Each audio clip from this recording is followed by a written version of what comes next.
ลมเย็นว้อยว้อยพี่น้องมื้อนี้แดดแดดเด้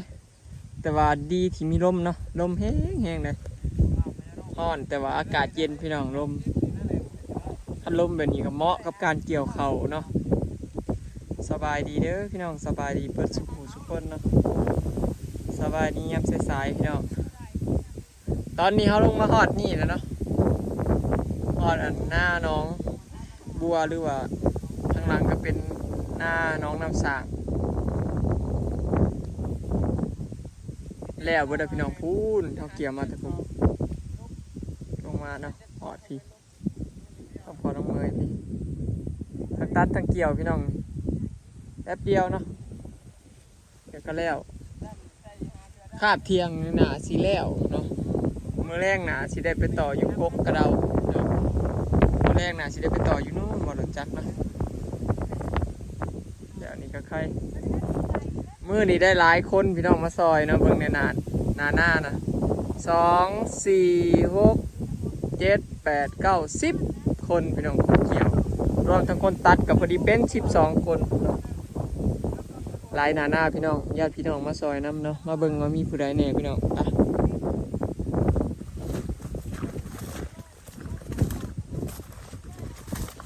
อันนี้เป็นอ้อยเขาตัดก็อ้อยพี่น้องตัดงามอยู่บ่ผ่านอยู่บ่พี่น้องเรียงงามบ่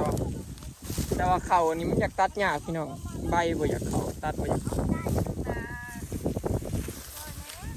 มาเบิ่งแต่ละคนพี่น้องว่าผู้ใดแน่มาจ้าสวัสดีครับจ้าผัวนางเอ้ยผัวตายแหละผัวนางอยู่ไสเด้นางก็สิเงียบๆเด้บัดเจ้าป่าไล่ไว้กลางแก้มหมูหมาเด้น้องฮอนเด็ดตีเฮ้ย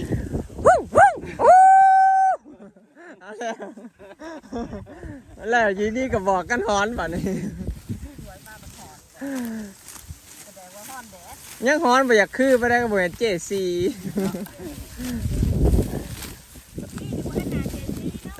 เจซีเราขายหมูเราบ่มาไกลแล้วล่ะเขาไปเจ้ฟาร์มหมูแล้วเป็ดแต่เฮาแล้วยังเป็นเจริงอยู่เอาแห่พามหายเลยเป็นดีเลยมาเด้อเกี่ยวเข่าน้องกันมาเด้อมาบ่อจะเชียวขี้ข้านอื่นมาในอื่นใครอยู่มาเร็วครับมาตูดเบียร์น้องมาตูดเบียร์น้องเอาโอเคมาแล้วเจ้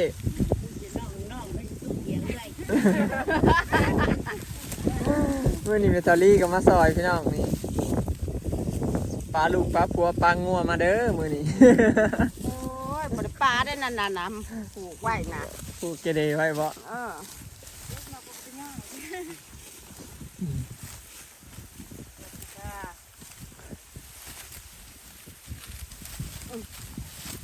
มาพี่น้องเกี่ยวเขาเอามาล่านี่เกี่ยวเขาบุ้งดำหน้าเลยลุงยายเลยแรงก็สิขายเนาะขายเขาปีนี้คือสิได้ยายกว่าปีก่อนเลยเขาคนได้เกี่ยวนี่ก็นักมือบอกเฮ็ดตีนักนี่ตีเฮ้ยมื้อนี้ง่วงบ่ใหญ่เบาว่องตีไปแล้วเครื่องทงเดี๋ยวจะหาสิปุ่นเลยจะเครื่องทงเนาะพี่นี่จะได้เขาลอยสอบแสดงว่าโอ้มันล่มแบบนี้มันก็พอเกี่ยวอยู่พี่น้องพี่นี่เสาแหงมาแหกมันพอได้เขาเครื่องทงได้58 สอบโพดโพเข่าเครื่องทงได้ลายแห้งนี้มันคักมันแน่ปีนี้โพดโพเขามันหนังเข่ากะกำเต็มกำมือกับบูซึกว่าเกี่ยวเข่าอย่าคือเกี่ยวหญ้าเลยมันเบาแห้งนี่เลยบ่เฮ้ยบางแน่นี่นะนี่แล้วรับตัวซีแล้วรับแรงเราใช้ก็70 บาท76รวมเบิร์ดสั่งส่งนั่นต้องเราบริซีเบิร์ดนะกับบริเบิร์ดแต่หมายถึงรวมกันนะ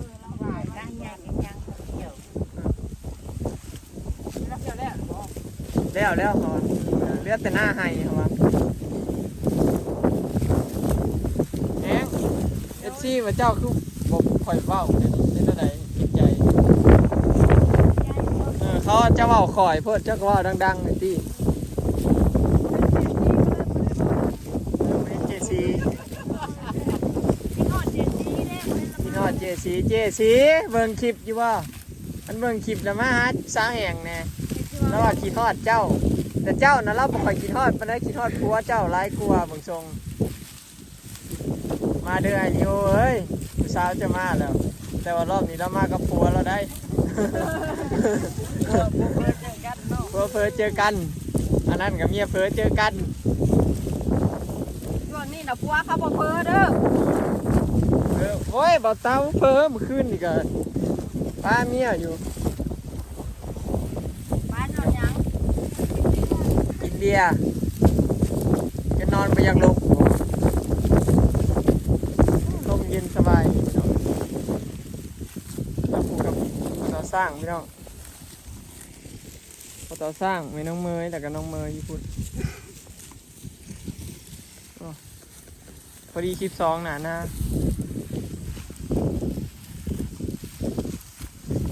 ทีนี่ไม่สาวมาล่าคอยเราบ่คอยชดชื่นเด้ลำเมยยังกะเล่ากับโมโหกินฮอดคนทางไกลว่าจักกับโมโหพี่น้องว่าตรงๆเนี่ยกินฮอดบ่าวเสื้อก็ว่าเนี่ยอันนี้งอยเงา ไปเอามาเกี่ยวข้าวเดี๋ยวนี้ บ่คิดฮู้ว่าเขาฆ่าเวียกแล้วกินฮอดกับบ่กล้าเว้าสิบ่อยเข้ามากับบ่กล้าบอกถ้าเจ้าหักข่อยแท้บอกให้แม่เจ้ามาเฮ้อ โอ้ยบ่าวเสื้อเอ้ยล่าออกซะจากข้าราชการมาอยู่น้ำเมเถามาล่าข่อยซะเราเลี้ยงเจ้าได้อยู่ดอกหน้าเราก็มีบักหลายหนึ่ง ช่วยกัน ลูก2 โต คอยเลี้ยงลูกคนเดียวโอ้ย เมื่อยก็เมื่อยบ่เลี้ยงลูกผู้เดียว2 โต แม่เลี้ยงเดียวแล้ว บ่าวเสื้อกับบ่มา เจ้ากระขายอำมาลา เป็นเล่นกันคิดฮอด ขายแนวใดเขาให้เลี้ยงลูกจังวะกันบ่เลี้ยงลูกไว้เขาก็ไปเอาเมียใหม่แล้วเขาอยู่น้ำลูก เขาอยู่น้ำลูก เอาแล้วบ่มีลูกจะกันพระไปยะ โอ้ยบ่มีลูกเลยสิป้าเต้าเมียตัวว่าบ่เฮาแล้วบ่ได้ลูกคันนั่นนี่ก็สิป้าผัวเลย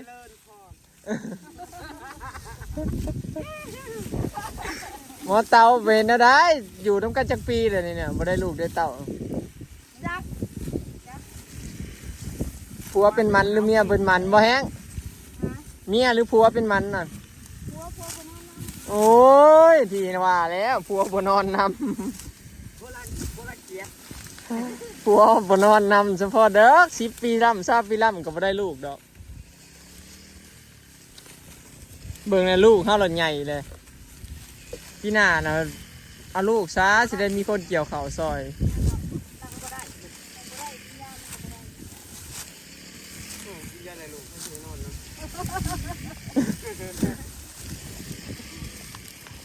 บอกว่าหมอเตาบ่เห็นการบ้านเบิดเท่านั้นแล้ว จะเคยแม่ชายพี่น้องกินยาได้ลูกบ่นอนนั่งเอาคนละบอนบ่ได้ลูกนะให้กินยาเอาลูกเขามาเลี้ยงผมได้ป่าน่ะที่ออกอีกเลยลูกชายน่ะเอามาเลี้ยงในเดือนเดียวนึงนะแม่ก็ท้องเลยที่ออกแล้วนี่นะลูกของเขาก็ฉันทำงานครับ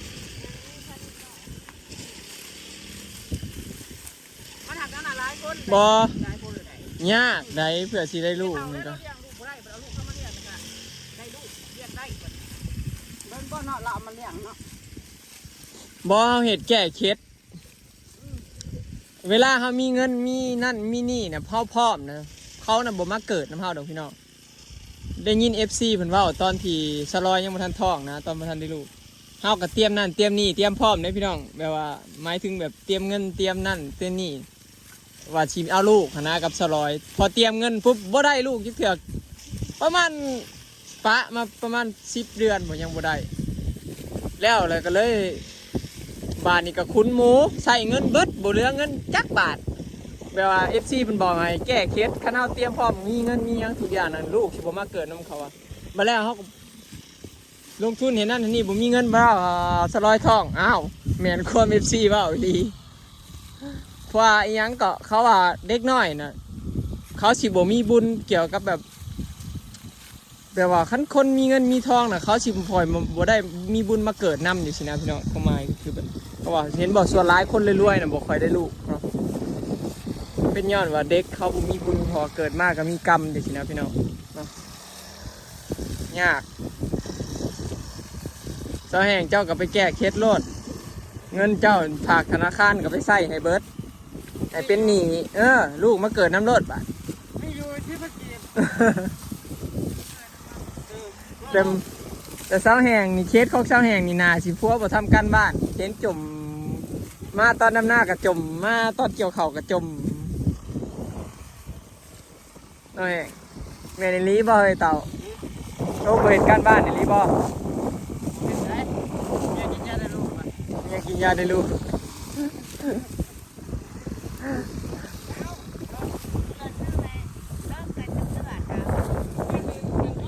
เออ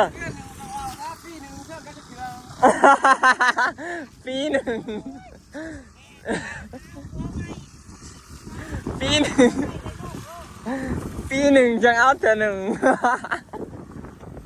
แล้วโลดกันนั่นนะ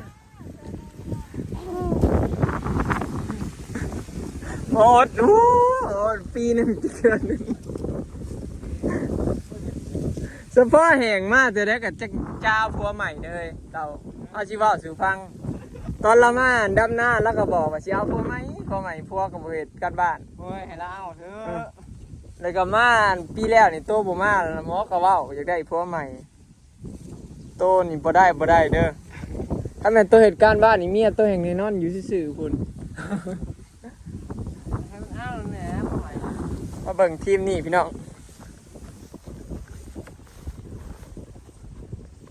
แล้วไปอีกไห้เนาะ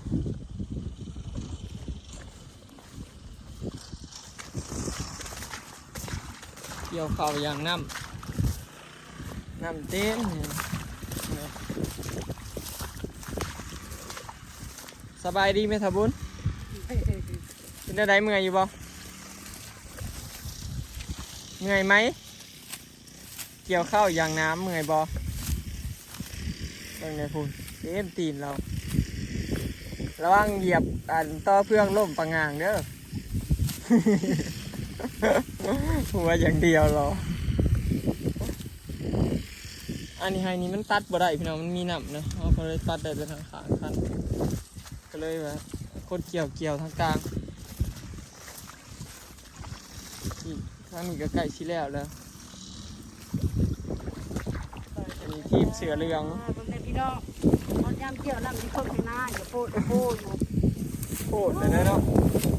บัวหัดยาบด้านหน้าผม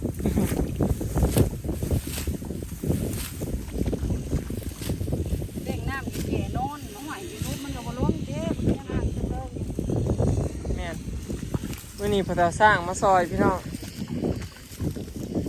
มาซอยตั้งแต่คืนนี่แหละปันเขาแต่ว่าเฮาบ่ได้ค้นเนาะมาสิแบกเขาสิมาแบกเอาเฮาสิท่านแบกขึ้นเล่า ถ้าเบิ่งว่าสิได้จักบาทเขาครั้งแรก50ขายเบิด58บ่แม่นเฒ่า ว่าฉันแหละ สิขายเบิด5เพราะว่าหน้าเฮามันยังหลายอยู่ยังอีกถุงหนึงอยู่พุ่น แล้วคนเรือจะได้จะจองบ่จ๊ะ บ่จัก บ่จ๊ะขายเบิดถึง มันก็สิบ่รูปหลายดอก ใช่เขา อย่ามัน คนทำแน่แล้วมันอันนั้นแน่เก็บไว้ ข้าวเฮามันผัดพ้นทำได้2 มื้อกินบ่อยากแซ่บก็เลย ท่านห้อง ใช่ซะ ท่านสุดท้ายคนนั้นเป่าบัตรหลาไปอันนี้ บัดลายแห้งก็สิแห้งกรอบกว่านั้นอีกแล้วเนาะ บ่ได้ แห้งสิเบาแหว่งๆข้าวเฮามันบ่ได้ดำนักเด้อพี่น้องคันเก็บไว้ขายรอบลงหน้าแม่นแถมราคามันก็บ่แม่นสิขึ้นเด้ขายหลาก็คือปีนี้น่ะพี่น้องโลละ8 บาทเฮาบ่ขึ้นซ้ำปีนี้ราคาตกกว่าปีก่อนอีกเด้อปีก่อนยังว่า10 บาทฮอดยามหลาปีนี้เพราะว่า8 บาท ทีแรกนี่9 บาทได้เนาะแต่เขาสิ เออ 9 บาท ปีแล้วนี่9 บาทแพงนะปีแล้วปีนี้เราถือแห้งพี่น้องเขา แนวกินคู่มือคู่คาบกันยังถือเนาะ จักเป็นย้อนยันเป็นย้อนข้อเห็ดลายบ่หรืออะไรปีนี้ชาวนาบ่ค่อยมีเฮปานใดพี่น้องราคาข้าวถือเนาะกว่าสิได้ข้าวแต่ละกระสอบแต่ละมัดเนาะบ่แม่นง่ายทั้งเกี่ยวทั้งดำทั้งมัดทั้งขนทั้งปั่นพี่น้องเนาะบ่แม่นง่ายกว่าสิได้ข้าวแต่ละเม็ดแถมเฮ็ดหน้ากับปีละเทื่ออีกบัดนี้เอาเฮ็ดหน้าแซงบ่ได้พี่น้องเฮาบ่มีน้ำยามแรงก็คือแรงคักไอ้ลีบ่มีฮอดฝนตกเลยจักเม็ด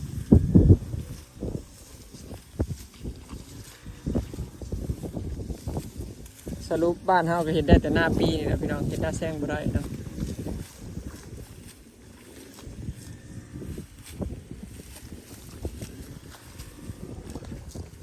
โอเคเนาะพี่น้องคลิปนี้ก็สิขอเก็บภาพบรรยากาศไว้สำนี้เด้อเนาะไปแล้วสบายดีไปตัดข้าวต่อพี่น้องเดี๋ยวเร่งให้มันแล้วเนาะให้มันแล้วโน่นกกกระเดาขึ้นไปหอดกกกระเดาพูน